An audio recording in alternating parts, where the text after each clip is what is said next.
40 शुरकाए कत्ल हुसैन का कत्ल। एक शख्स ने अब्दुल्ला कामिल के पास आकर कहा, मुझे अमीर मुख्तार की खिदमत में हाजिर होने की इजाज़त दी जाए। मैं अमीर को एक अहम खबर देना चाहता हूँ। उसका नाम जहीम बिन सुलेमान था। अब्दुल्ला कामिल ने जनाब मुख्तार की खिदमत में उसको पहुँचा दिया।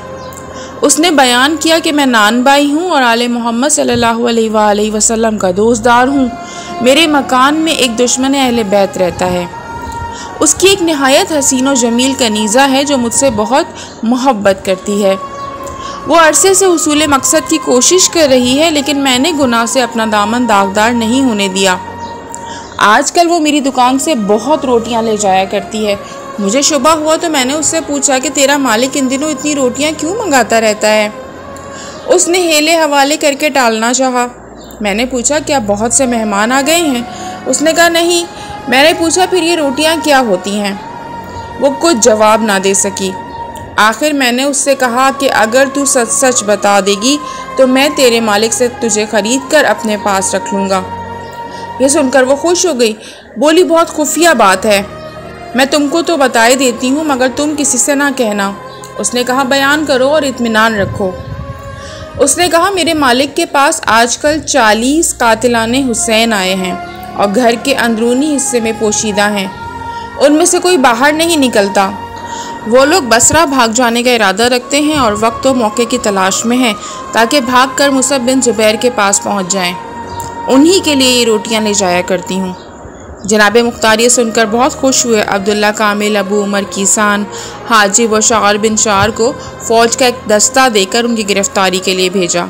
ये लोग जहीम बिन सुलेमान के हमरा चले और जाकर उस मकान को घेर लिया जिसमें वो मुकीम थे। उन महसूर कातलाने इमाम को जब मालूम हुआ कि वो घेर लिए गए हैं तो उन्होंने गुमान किया कि साहिब खाना ने मुख्तार से मुखबरी की होगी। इस शुबे में उसको उन लोगों ने पहले ही कत्ल कर दिया। उसके बाद अब्दुल्ला कामिल वगैरह घर में दाखिल हो गए और उन सब को कत्ल कर दिया और उनके सर काट कर नेज़ों पे बुलंद किए हुए मुख्तार की खिदमत में पहुँचे। जनाब मुख्तार ने उसके शुक्रिया में 40 फ़ुकरा व मसाकीन को खाना खिलाया। इसके बाद एक दूसरा शख्स हाजिर दरबार हुआ और बयान किया कि कूफे से 1 फरसख के फासले पर मेरा एक बाग है। 7 रोज़ से उसमें कातलाने हुसैन जमा होकर मशवरे किया करते हैं। अन करीब वो बसरा जाने वाले हैं।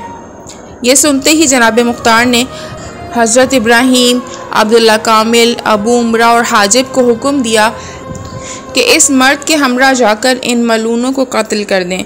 चुनाचे ये लोग 1000 जर्रार सिपाहियों के हमरा उस शख्स के साथ उस बाग तक पहुँचे और उसका मुहासरा कर लिया। वो मलाइन भी मुसल्लह होकर बाहर निकले और देर तक शिद्दत की जंग होती रही। बिल आखिर वो सब के सब कत्ल हो गए। अब्दुल्ला कामिल वगैरह ने उनके सर काट कर नेज़ों पे बुलंद किए। उन्हें बाज़ारों में फिराते हुए हज़रत मुख्तार की खिदमत में लाए। जनाब मुख्तार बहुत खुश व मसरूर हुए और उन मलूनों की तादाद 420 थी। इसके बाद जनाब मुख्तार ने अपने आदमियों को हुक्म दिया कि कूफे में गश्त करके कातलाने हुसैन अलैहिस्सलाम का पता लगाएं। ये लोग हस्बुल हुक्म कूफे का चक्कर लगाने लगे। आखिर उनको 6 अफराद मिल गए। ये वो लोग थे जिन्होंने अहले हरम को करबला में लूटा था। जनाब मुख्तार ने उनकी खाल खिंचवा के उन्हें कत्ल करवा दिया। मौरखीन का इत्तफाक है, कूफे में जितने भी कातलाने हुसैन और शुरकाए वाक़या करबला थे, हज़रत मुख्तार ने उन सब को कत्ल कर दिया। लेकिन कुछ लोग ऐसे भी थे जो कूफे से भाग जाने में कामयाब हो गए थे। उनमें ये लोग भी थे। अब्दुल्ला बिन उर्वा खशई, इस मलून ने इमाम हुसैन अलैहिस्सलाम पर 12 तीर लगाए थे। अब्दुल्ला बिन उक़बा गनवी, उसने जनाब अबू बकर बिन हसन बिन अली अलैहिस्सलाम को कत्ल किया था। अस्मा बिन खारजा फ़ज़ारी, इस मलून ने हज़रत मुस्लिम बिन अकील के कत्ल में शिरकत की थी जो बाद में गिरफ़्तार होकर कत्ल किया गया। मोहम्मद बिन अशस बिन कैस, इस मलून ने बेशुमार मज़ालिम किए थे। ये भी गिरफ़्तार होकर कत्ल हुआ। उनके अलावा बहुत से अशकिया भाग कर मुसअब बिन जुबैर के पास पहुँचे थे। जनाब मुख्तार ने उनके मकानात खुदवा डाले और उनके सामान लुटवा लिए। कत्ले इब्ने ज़ियाद की मुहिम का आगाज़। जनाब मुख्तार जब बेशुमार कातलाने इमाम मज़लूम को कत्ल कर चुके तो अपने सरदारान लश्कर को बुलाकर कहा, कि इराक़ में जिस कदर कातिलाने इमाम मज़लूम मौजूद थे उन सबको मैंने फना कर दिया और उनके घर बर्बाद कर दिए, मगर खबीस बिन खबीस इब्न ज़ियाद मलून जिंदा और सलामत है। जब तक वो मौजूद रहेगा न खाने का मज़ा है न पानी का। उसकी ज़िंदगी मखलूक़ खुदा की बर्बादी और उम्मत मुहम्मदिया की खूरेज़ी और तबाही का बाइस है। खुदा के फजल से मैंने तमाम सूबा इराक़ को आले रसूल के दुश्मनों से बिल्कुल पाक व साफ़ कर दिया है। अब यहाँ किसी फितना और फसाद का अंदेशा नहीं रहा। अब हमको मुत्तफ़िक़ और मुत्तहिद होकर उस मलून अबदी का नामो निशान सफ़ाए हस्ती से मिटाने की कोशिश करना चाहिए। लिहाजा हमको मोसिल पर नहायत होशियारी और दलेरी से हमला करना चाहिए। उम्मीद है कि खुदाए बुजुर्गो बरतर हमको इस मुहिम में भी कामयाब फरमाएगा। ये तकरीर सुनकर जनाब इब्राहिम ने अर्ज़ की, ए अमीर, मैं उबैदुल्लाह इब्न ज़ियाद की सरकूबी के लिए मोसिल को रवाना होता हूँ। खुदाए रहीम व करीम के फजलो करम से उम्मीद है कि मुझे इस मार्के में फ़तह इनायत फरमाए और वो मलून मेरे हाथ से मारा जाएगा। जनाब मुख्तार ने इब्राहिम के इस इरादे पर तहसीन व आफरीन की और दुआए खैर दी। फिर सामान जंग और असबाब सफ़र की तैयारी का हुक्म दिया। इब्राहिम 30,000 का लश्कर लेकर कूफे से निकले और मकाम नखला में ठहरे।